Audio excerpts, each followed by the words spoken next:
This is an Access by Tay accessibility review. These are restaurant reviews that aren't only focused on the food and ambiance, but how accessible the spaces are or aren't. And according to Yelp, this place said it was wheelchair accessible, and I also called the restaurant and they said they were wheelchair accessible. Taylor Lindsay-Noel, who uses a wheelchair, had to leave that restaurant because it wasn't accessible after all. The owner actually called me personally to apologize for the experiences that I had.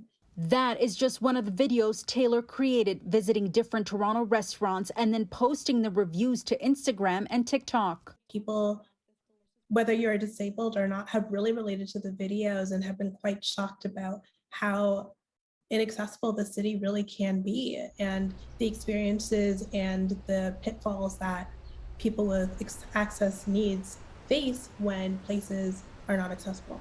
Taylor is hoping to raise awareness and educate businesses on the impacts inaccessible spaces have on patrons, whether they use a wheelchair or stroller. It could really be a huge setback for them mentally and stops a lot of people from even leaving their homes. I'm not personally surprised by how inaccessible the city is because I experience it every single day. It's an experience Mayan Ziv understands. As a wheelchair user, it's been frustrating to continuously navigate inaccessible spaces.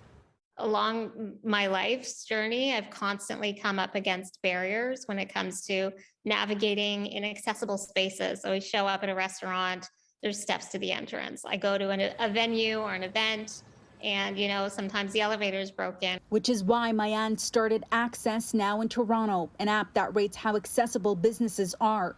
The app is now active in 35 countries with thousands of users. We've been able to learn collectively, what's important to people, what makes a space inclusive. The power of what we're doing, it's that you don't have to be stuck in the street on your own trying to figure things out.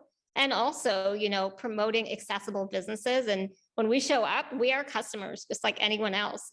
Mayan says there needs to be more education and understanding of what accessibility means, and governments need to get involved. There is more general awareness about the accessibility issues that are happening even here in Toronto, but we're far from reaching a day where every single space is actually accessible and actually inclusive. Taylor says a number of restaurants have reached out, committing to be more accessible. I'm hoping for people to just become more aware and be receptive to my feedback and essentially open up their businesses to a whole new population as well. For City News, I'm Faiza Amin.